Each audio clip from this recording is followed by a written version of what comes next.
Do you have a suggestion for a Rockstar Impact Podcast guest? Go to impactpodcast.com and just click Be a Guest to recommend someone today. This edition of the Impact Podcast is brought to you by ERI. ERI has a mission to protect people, the planet, and your privacy, and is the largest fully integrated IT and electronics asset disposition provider and cybersecurity-focused hardware destruction company in the United States, and maybe even the world. For more information on how ERI can help your business properly dispose of outdated electronic hardware devices, please visit eridirect.com. This episode of the Impact Podcast is brought to you by Closed Loop Partners. Closed Loop Partners is a leading circular economy investor in the United States with an extensive network of Fortune 500 corporate investors, family offices, institutional investors, industry experts, and impact partners. Closed Loop's platform spans the arc of capital from venture capital to private equity, bridging gaps and fostering synergies to scale the circular economy. To find Closed Loop Partners, please go to www.closedlooppartners.com.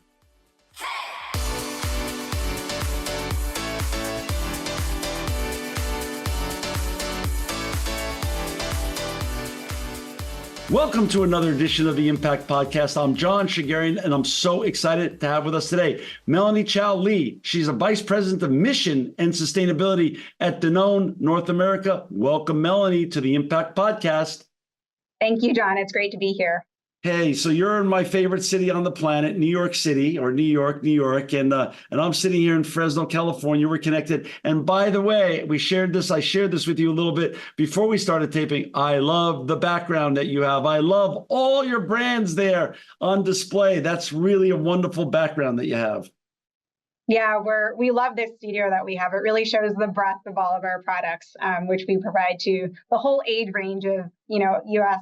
and Americans and Canadians around the world. You know, Melanie, we're going to get talking about everything you're doing with your colleagues at Danone and mission and sustainability. But before we get to that, talk a little bit about the Melanie Chow Lee story. Where did you grow up and how did you get on this fascinating and important journey that you're on? Yeah, this is a question where I'm always wondering where to start. But I've been in New York for a long, long time. Most of my life, I was in Westchester and then in New York City, now back in Westchester. And I think what I'll start with is that mission and impact has always been a part of my life. I would say particularly in college, I was exposed to it. I was lucky enough for one of my first college internships to actually be part of a nonprofit arts program where they actually paired students like me who were doing an internship in a arts and business association with business mentors. And I don't know if you know this, but I studied English literature. I studied art history, nothing really to do with what I do now, which is probably what you hear from most people on the podcast. Right. But I was lucky enough to find a way towards where I am now, which was starting in the world of nonprofits. And through that internship, actually saw the value of the intersection of business and nonprofit, business and impact, and was actually very inspired from that internship. I think it was maybe my freshman or sophomore year, I can't remember now, to explore the world of business, something I had honestly never thought about.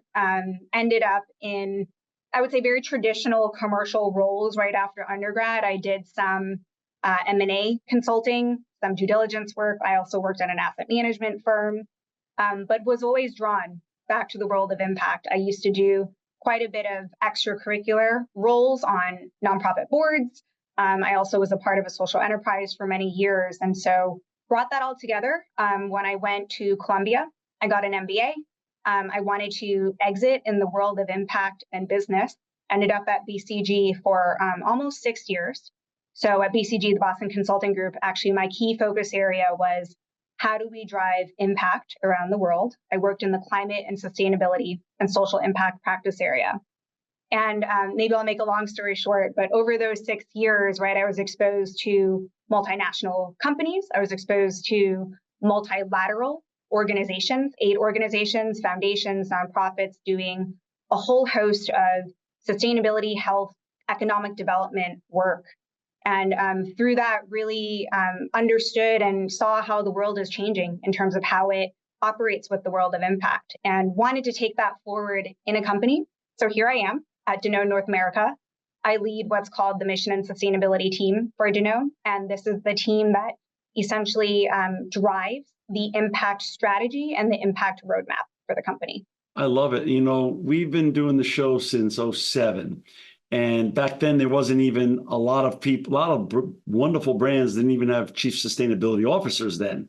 And then that title grew up, and then it became also chief impact officers. And now there's also chief, ESG officers or ESG and impact. We've never had a mission and sustainability chief impact or vice president of mission and sustainability. I love that title. So talk a little bit about, the fun part now, Melanie, is that the wind is somewhat at our back. Even though there's wind in front of us in terms of these major trends, the wind in terms of cultural shifts and changes with regards to circularity, with regards to the linear to the circular economy, with regards to ESG, and of course, just with the broader impact, the winds are and the trends are in our favor. But talk a little bit about how wide are you reading when you wake up every morning and then think about day to day, week to week, month to month, and then quarter to quarter, year to year? Mission and sustainability could be really narrow and deep, or it could be very wide. How is your wonderful title, and very important title? How wide is it, or how narrow is it, and deep is it? Yeah, so I think this is one of the really interesting reasons why working at Danone is often, top of mind for individuals as they look at different companies. So at Danone, the way that we think about impact is across three major topics. So it's very wide, is what I'll say. At its core is our mission. So our mission is to bring health through food to as many people as possible.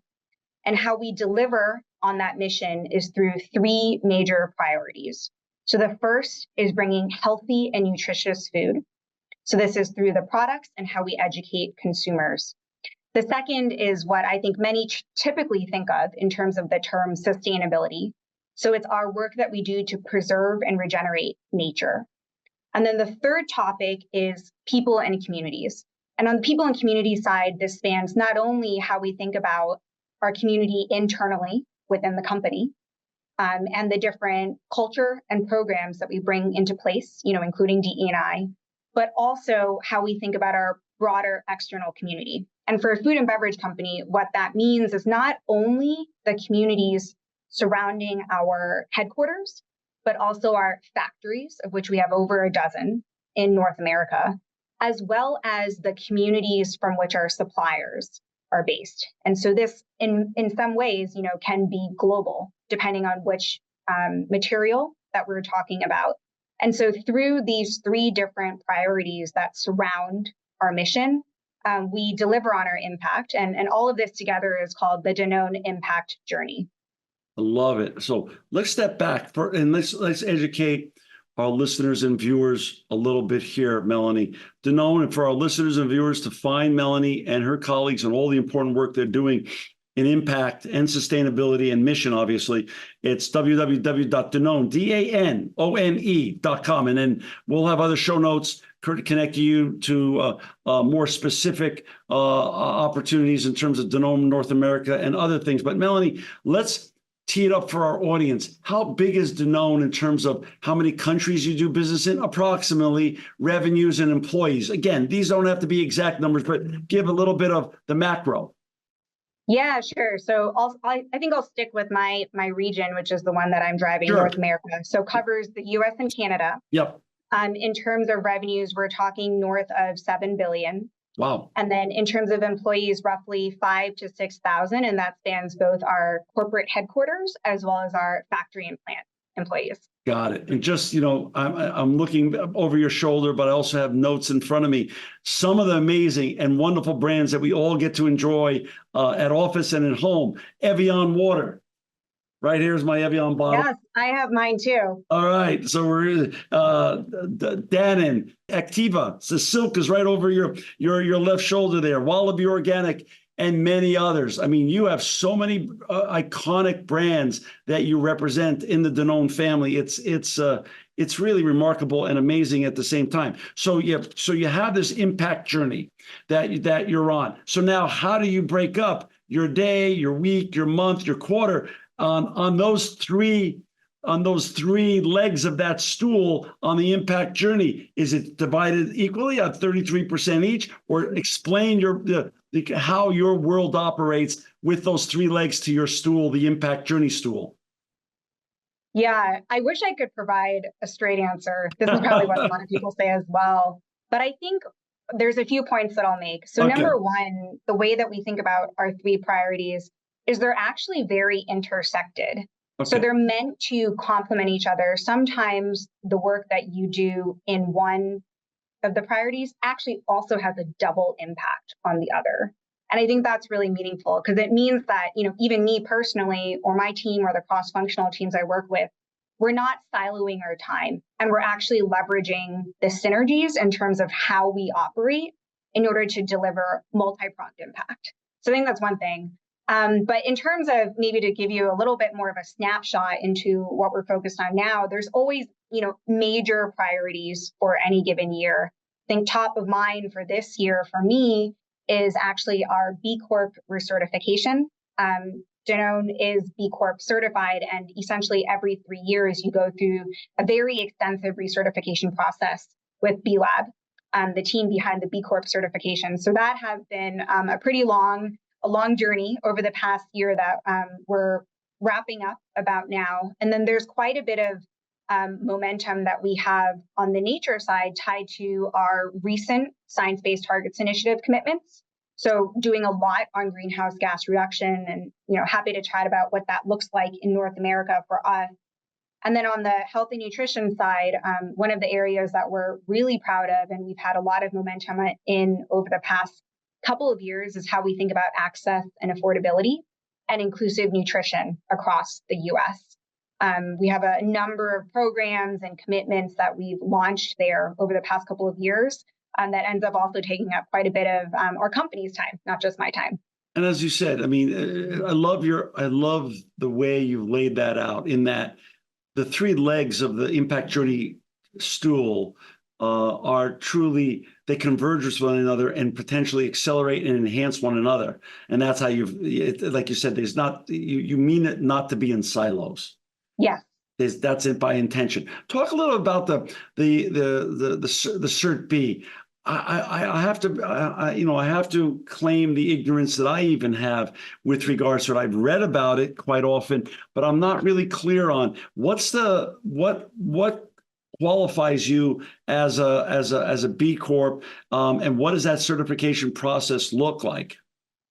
Yeah, let me throw out some facts, and happy to go anywhere you want to. We decided as a company to do the B Corp certification because it was really a output of a lot of the things we were already doing as a company. So let me start from the beginning. Over 50 years ago, our Danone global CEO at the time, his name was Antoine Riboud, led a really marquee speech about how he and how Danone thought about the intersection of purpose and performance. It's called the Marseille speech, but one of the main quotes there, actually, and this was before ESG alphabet soup was a thing, right? So 50 years ago in the 70s, he mentioned his ethos on a multinational corporation, which is that corporate sustainability does not stop at the company door or the factory gate. And what that means is that a company has much more to it than its profit. And so we've been living that for over 50 years. And one of the transitions that we've done as a company is to actually find a way to really showcase that through an external certification. It's one thing to say it, I think, right, to announce it, but it's another to have an organization like B Lab certify us as entities as a B Corp. So what is being a B Corp, right? A B Corp essentially is for for-profit companies, and it actually entails both a legal entity change, so you have to become a public benefit corporation, And what you do is every 3 years, you actually go through an extensive audit process that looks at multiple categories across the whole range of the company. So it goes much more beyond what I think many traditionally think about in terms of sustainability. It looks at the governance of the company, looks at the board of directors. It looks at, I'm going to throw out random things, right? Employees and how we think about pay, how we think about DE&I in senior leadership and non-senior leadership.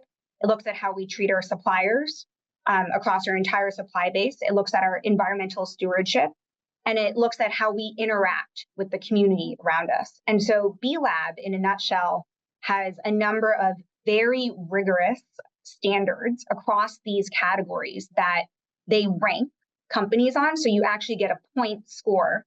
In order to be a B Corp, you have to meet a minimum, and then going above and beyond that really showcases the, I would say, advanced nature of each company. And so to bring it all together, in the US, we've been a B Corp for almost 9 years. So currently going through the second round of certification. And actually globally, Danone globally has a commitment to be 100% certified by 2025. This would make us one of the largest multinational companies in the world to be B Corp certified across all of its entities.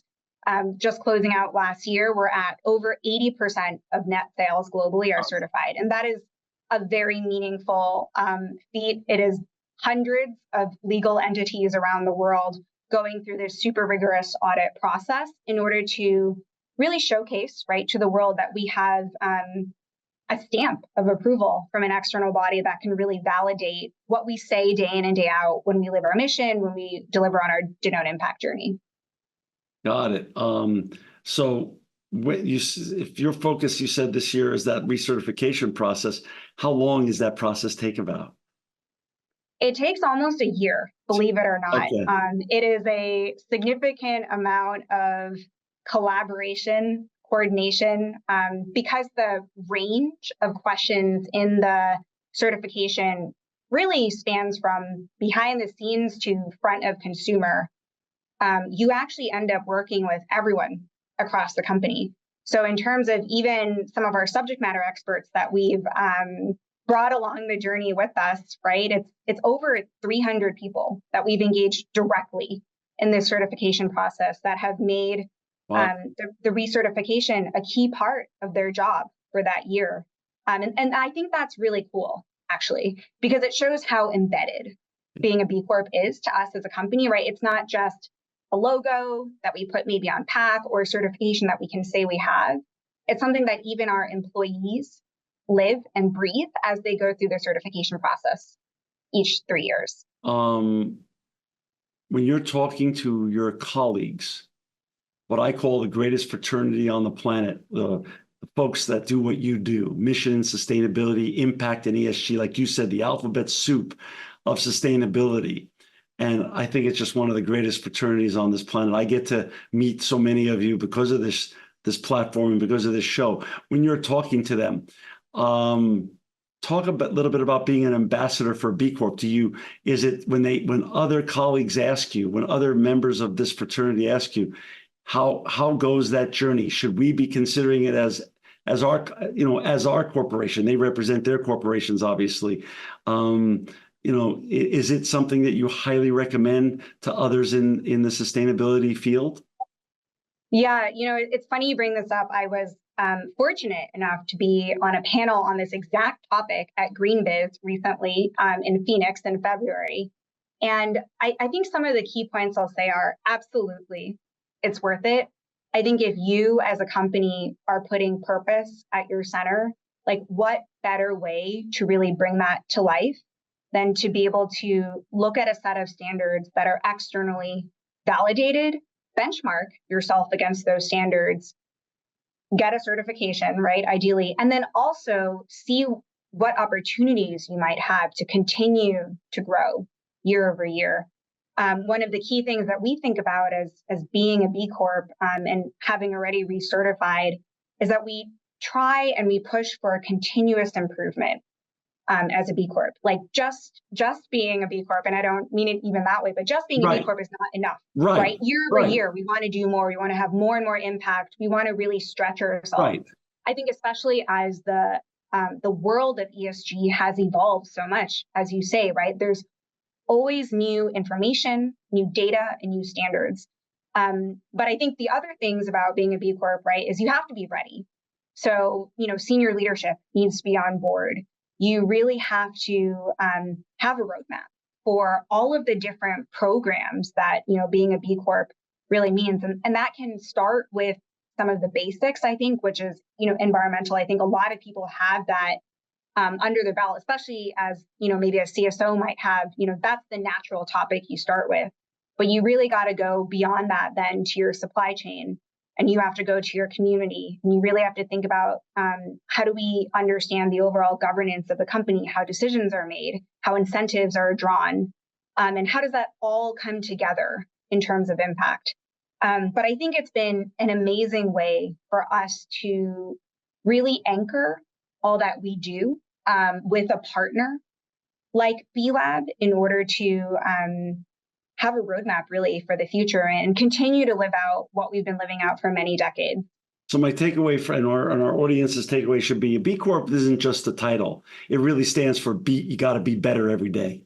Yes, that's a good way of putting it. Okay. You referenced the Marseille speech. Is there a YouTube video of that Marseille speech, or is it in written form, a link to it that you could share with us that we could put in the show notes for our listeners and viewers? Because I think it would be very inspirational for our listeners and viewers to have access to that Marseille speech.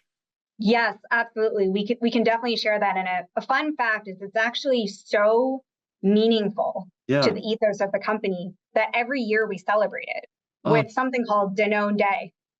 So every year we celebrate the anniversary of that speech because it's so central to how the company thinks about impact and how everyone we recruit into the company from an employee-based standpoint really, feels the ethos of Antoine Reboot from over 50 years ago. So I'm happy to share that. I'm loving it. And I think our listeners and viewers are going to love it as well. And for our listeners and viewers who just joined us, we've got Melanie Chow with us. She's the Vice President of Mission and Sustainability at Danone North America. To find Melanie and her colleagues and all the important work they're doing in mission, sustainability, and impact, please go to www.danone.com.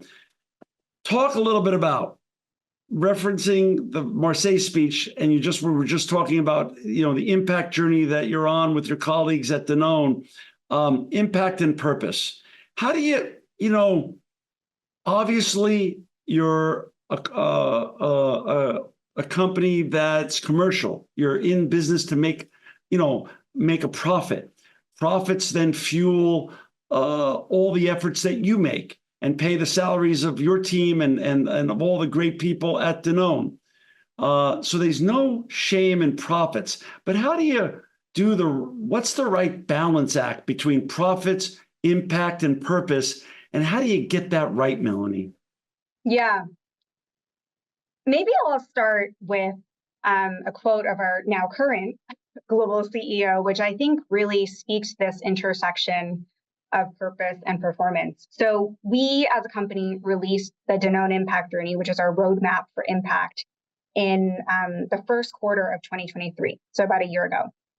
And when we released that globally, Antoine de Saint-Affrique, our current CEO, mentioned a really strong principle behind the Danone Impact Journey, which is that sustainability without business performance has no impact.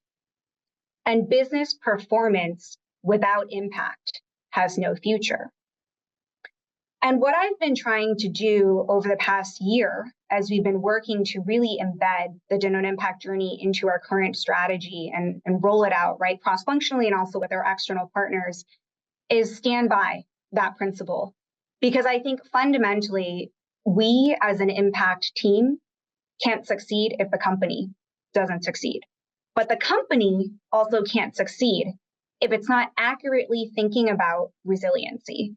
And I think that resiliency comes actually from understanding impact, whether it's the health and nutrition side of things, because we have to work where access and affordability is key for Americans, or it's the nature and sustainability side. Because at the end of the day, this is a really basic way of putting it, but I find it helpful. We literally cannot produce our yogurt, our plant-based milk, our clean water, our baby food, our baby formula, if we don't have quality ingredients. This is fundamental. We are a food and beverage company. True. How we make food and beverages comes from the earth. That's right. Right. So if we're not doing our job as a company to really preserve and regenerate the future of the earth, we're actually cutting ourselves off. We're not giving ourselves the license to grow as a company, because at some point, what we need for these quality products to bring and offer to a diverse set of consumers isn't available. And that becomes a huge constraint when you think about the growth and the profit, frankly, right, of a company. And so one of the, I think a lot of these components, these themes are what I try and bring to the organization and to our partners as we think about how do you then look at the intersection of purpose and performance. Because ideally, every program that we activate or every partnership that we drive has both of those in mind. And I think there's a lot of different ways this can be exhibited. Some of it you can perhaps quantify by using different factors in a business case, for example, right? Taking a traditional financial business case and adding in creative ways to think about ROI tied to impact. Other ways, it's more qualitative, and it's really understanding the strategic partnerships that we might be creating in order to deliver on profit and performance. But I think, all of that to say, when I take a step back, every time I talk about impact, I'm thinking about what is the future of the company and how do we really drive the right impactful programs that can enable us to stay competitive and to really grow as a company. And do you produce an impact report every year on this journey? We do. So this is done at the global level, but we have for many, many years produced an impact report. And one of the other areas that we're very proud of in terms of our annual reporting is the disclosures that we do through CDP. And so we're one of the few companies that's actually AAA rated for many, many years through CDP, which is an environmental group. Sure. But this covers our climate, our water, and our packaging. You mentioned obviously the three pillars of or three legs of the impact journey at Danone, one of them being healthy, nutritious food to as many people as possible. Programs like WIC have been part of that. Talk a little bit about WIC, what that means, and what your work is like. What is the journey like to improve food accessibility? Yeah. So I think WIC is one of those marquee programs that I really love to talk about because it showcases so many tenets of our Danone impact journey. Maybe the one that I'll actually start with is the key for partnerships. I think there's a lot of need in America. There's a lot of challenges that we see in terms of Americans being able to access healthy and nutritious foods across all income levels in all geographies. And we can't do it alone. I wish we could, maybe, I don't know. I think it's pretty great that we have partnerships, but I think fundamentally, right, we as a company, we as Danone can't do it alone. So one of the key areas that we rely on is through our long-standing partnerships, the advocacy we do with the government, both at the federal and the state level. And what this allows us to do is to really bring more to the picture, both through the private lens and the government lens together. So WIC essentially is a program sponsored by the federal government that provides healthy and nutritious food options to women, infants, and children. It is national and also state-led.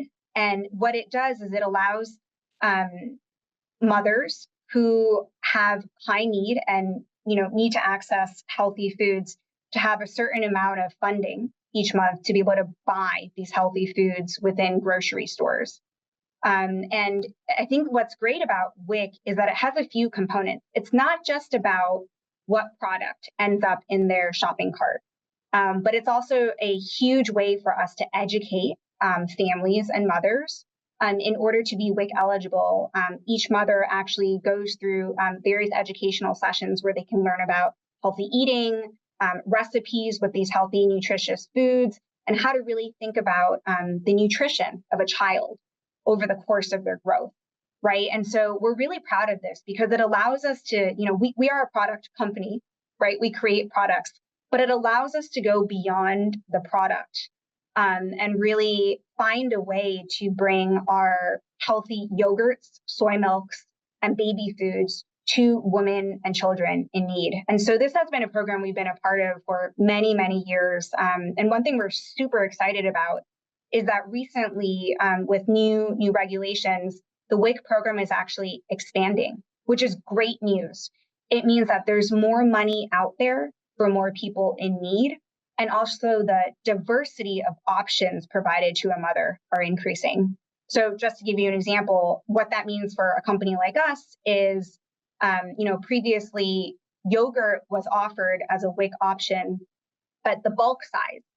And now with this new change, mothers can actually purchase single serve, multi-pack yogurts. And so what that means is you get access to more flavors. You get access to, hey, one child loves strawberry, another one wants blueberry. So how do you balance that? And by providing more and more options to women, infants, and children, you're helping to expand their nutritional profile. So we do all of this work through a massive cross-functional set of stakeholders in the company. This involves our public affairs team, driving advocacy on the Hill and the state-by-state level. We have our scientific affairs and registered dietitians and nutritionists working on this. We have each of our brands making sure that they're formulating the products in a way to meet the WIC requirements, because they're actually quite strict, which is great, on what is the right product that can be offered through this program. And so we really think of our approach with WIC as a three-pronged approach. We renovate our products. We make sure that they meet the requirements set by the government. We advocate to really grow that wallet that each family can have, and also what they can buy with that wallet. And then we educate, right? We bring the right resources to mothers in the right channels so that they have more information on hand on how to leverage, the different products that they're able to purchase through the WIC program.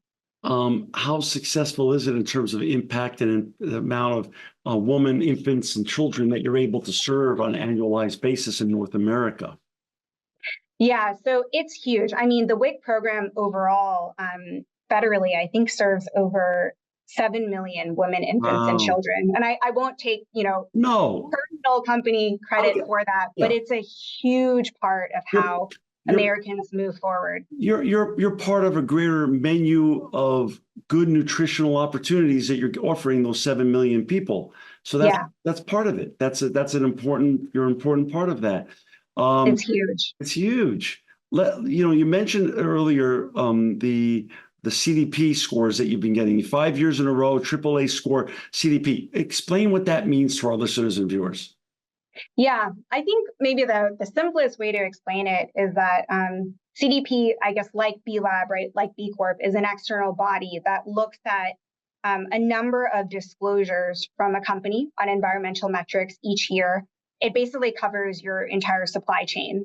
And in order to be A-rated in each of those areas, you have to meet a number of baseline standards, so policies. You have to show improvement year over year, and you have to show growth in terms of where you want to go from an impact roadmap standpoint.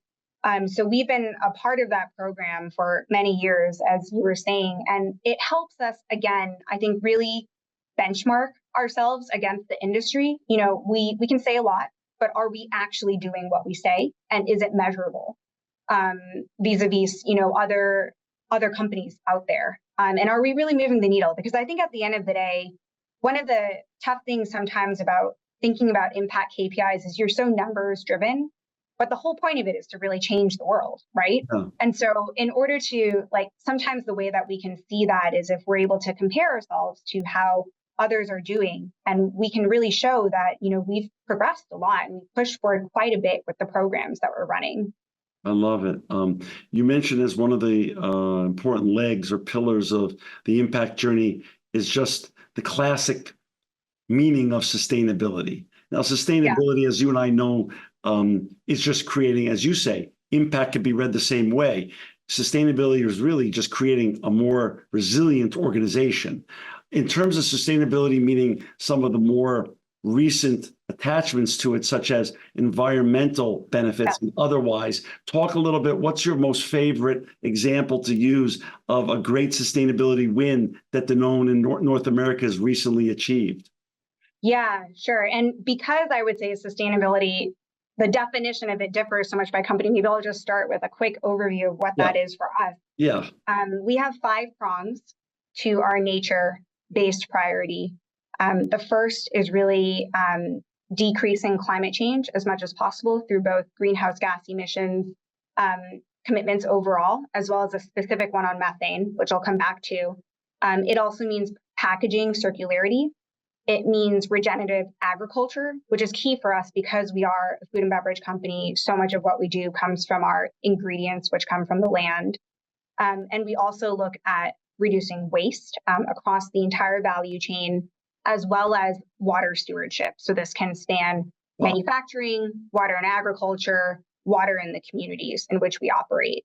But I think one of the, really big shifts that we've made and the moments that we've been really proud of recently is truly our Science-Based Targets Initiative commitment and verification. So in late 2022, Danone globally received verified targets by SBTI. So again, an external body that basically looks at your entire greenhouse gas inventory, has knowledge of, hey, if you as a company in this sector were to decrease by X percent by 2030, you would make an impact on the trajectory of climate change. And so we went through that super rigorous process with SBTI. We got our targets verified at the end of 2022, and we've been working on that since then. And I think what it does is it really solidifies the carbon-based work that we've been doing. We have been doing it for years, but now we have specificity, and we were held accountable, quite frankly, to the SBTI group. And the other thing that I'm really proud of is that we were one of the first companies globally to actually have our flag targets verified. So you're probably wondering, right, what flag is. Basically, within SBTI, there's a component of your greenhouse gas inventory tied to forest, land, and agriculture. So flag, as another alphabet soup acronym to throw at you. And this is significant that we're putting a stake in the ground that we are a food and beverage company. And yes, we're going to reduce our flag emissions by a lot of percentages over the course of this decade. So our commitment is for 2030. And I think we're really proud of that because we chose the hard path.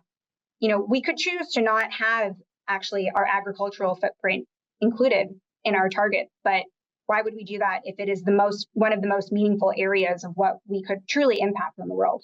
So anyways, we've activated so much work here on the different programs tied to reducing greenhouse gas emissions. And it's also a key topic that we bring to our retail partners to think about how do we really drive this journey together, as well as our suppliers.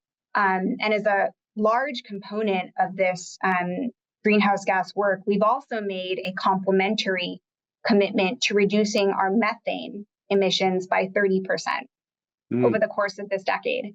And this is really meaningful for us in this sector because dairy cows release a lot of methane. Methane is not great for the world. There's a lot of technicalities behind this, but basically in the shorter term period, methane can be 80 times more potent than other greenhouse gas emissions. So if we as a company want to have impact on the world around us, that means we got to tackle methane because otherwise it becomes the elephant in the room, right? So we actually made a commitment to reduce our methane emissions by 30%. And we've been working with different partners to really activate this in different ways. Some examples of that are EDF, the Environmental Defense Fund, as well as the Global Methane Hub. I love it. How much do you work with your counterparts around the world in terms of sharing information and best practices at Danone? Yes, all the time. I would say almost a third of my time is actually spent with different colleagues around the world. Like, yes, right, I lead North America, but I think the way that you really succeed in impact is to do things together and to leverage best practices. So there's actually a lot of work that we as a company do globally. We actually have monthly sharing sessions where we coordinate, case studies of success across the world. And then within each of our actual functional teams, so for example, procurement, operations, research and development, we actually have different types of cadences in terms of learning. Like I'll have a quarterly together with our packaging colleagues on the global side. And what that allows is for us to constantly be at the front end of where we need to go, right? Because otherwise, I think often I might feel constrained by what's available in the US. But the reality is that different parts of the world are evolving in different ways at different paces. And if I can leverage what some innovation or interesting partnership that some of my colleagues have done in another region and bring it to America, that's a huge way for me to then take a leapfrog effect right here. And so I actually really, really enjoy the partnership that I have with our global colleagues. And I think it's super critical. At the end of the day, we're a world, right? We're not actually separated by countries or cities or, whatever you want to call it. And so and the environment has no together. borders, and the I environment know, has zero exactly, borders. right? Yeah. Yeah. So that's exactly it. Now let's take the lens that you just looked at and made some brilliant points about collaborating with your colleagues, which I think that's the only way to make truly in the world that we live in today, collaborations make the greatest impact at the fastest speed and the greatest scale. Now, what I believe that you're part of, and I'm able to say this now after almost 2,000 guests on this show, one of the coolest fraternities in the world. So where do you look for you yourself in terms of benchmarking and inspiration and aspiration? Where do you look for inspiration, aspiration, and benchmarking, both inside your industry and then outside of your industry in terms of connecting with other folks that do the great work and important work that you do, Melanie? Yeah. I mean, I think a lot of it comes through actually, personal conversations. You might be at a conference and strike up conversation with someone who holds either the same or similar role to you. And typically what I do is I end up going into like a lot of Q&A where I'm like, I actually would love to know, how do you set up your governance structure? Yeah. How do you think about embedding the financials of impact across the company? How do you think about CapEx payback when you have to make huge shifts in your manufacturing? Like, let's say you want to change your packaging. Let's say you want to transition your energy, right, within certain plants. And I think that if I were to stay, I would say like insular within our own company, I wouldn't get all of the answers. And there's huge value to me being able to go to conferences, meet other people with this role. And actually, one of the things I seek out a lot is finding folks in my position, but actually in a complementary industry. So instead of only talking to food and beverage manufacturers, expanding to the broader world of CPG manufacturing, because then you don't have to worry about, competitive concerns, et cetera, but it's a similar tranche. Sure. And then the other option is you could actually talk to people on a different part of the value chain, right? So you can talk to your suppliers. And what are the main things that are material to them? What are they looking at? What keeps them up at night? Same with retailers, right? Because at the end of the day, our products go in a store. And so if I can understand what that store wants, whether it's a physical shelf, right, or digital shelf, and how they're getting to consumers, I'm making my understanding of how to get impact to the end consumer much stronger, because I have now a lot more insight than I did for my own little world as a food and beverage manufacturer. That's interesting. Melanie, how do you stay positive in a world that has externalities that we have no control over, that are, very severe and negative, and but it's important to stay positive, and it's important to keep inspiring your own team and your employees to be better, what drives you? What gets you out of bed every morning to lead the charge to be better every day at Danone North America? Yeah, I mean, at the end of the day, I think what drives people is action. It can be big actions, it can be small actions. But what I try and focus people on that I work with across the company is sometimes there is a lot of noise out there. There's a lot of externalities also that we can't control.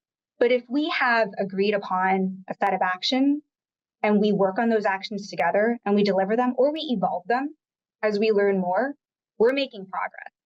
And I think that that's really meaningful because it allows me and my team to really touch upon multiple levels of the organization, right? An action for maybe an analyst might be different from the action of a senior leader, but I'm able to speak that language to somebody and really adjust to what gets them out of bed every day. And so I really try to drive us to, have we delivered the action? If we haven't, how do we maybe reset and how do we find a different way forward? And how do we get everyone motivated on the same mission? So I think a lot of what I also do is really showcase how no matter what team you're on, no matter what product line, the category, or if you're, on the functional teams, the action you take can lead to this delivery of impact. And it might not be you singularly. In fact, it probably won't be you singularly. But without you, right, there's really no way for us to get to that whole picture. So I think that I've found that that's been a way to really help motivate across the company. And it really, I think, takes advantage and leverages how people operate, which is that they want to see wins in their daily life. So I'm just there trying to find what are the right wins that are meaningful to you. And then when you sum them up, it's meaningful to our Danone impact journey. Who knew that an English lit major would be leading the way on how to be better at Danone North America? I mean, it's a great journey, right? I mean, it's a wonderful journey. Melanie, as you and I know, impact and sustainability has no finish line. And I just want you to know you're always welcome back on the Impact Podcast to share the continued important and critical journey in impact and sustainability you're on at Danone North America. I want to thank you again for all your thoughts today, your wisdom, and the journey that you're on there with your colleagues. For our listeners and viewers, to find Melanie and her colleagues and all the important and great work they're doing at Danone North America, please go to www.danone.com, DANONE.com. Melanie, thank you for making us all want to be better. Thank you and your colleagues at Danone for making the world a better place. Thank you, John. It's great to be here today. This edition of the Impact Podcast is brought to you by Engage. Engage is a digital booking platform revolutionizing the talent booking industry. With thousands of athletes, celebrities, entrepreneurs, and business leaders, Engage is the go-to spot for booking talent, for speeches, custom experiences, live streams, and much more. For more information on Engage or to book talent today, visit letsengage.com. This edition of the Impact Podcast is brought to you by ERI. ERI has a mission to protect people, the planet, and your privacy, and is the largest fully integrated IT and electronics asset disposition provider and cybersecurity-focused hardware destruction company in the United States and maybe even the world. For more information on how ERI can help your business properly dispose of outdated electronic hardware devices, please visit eridirect.com.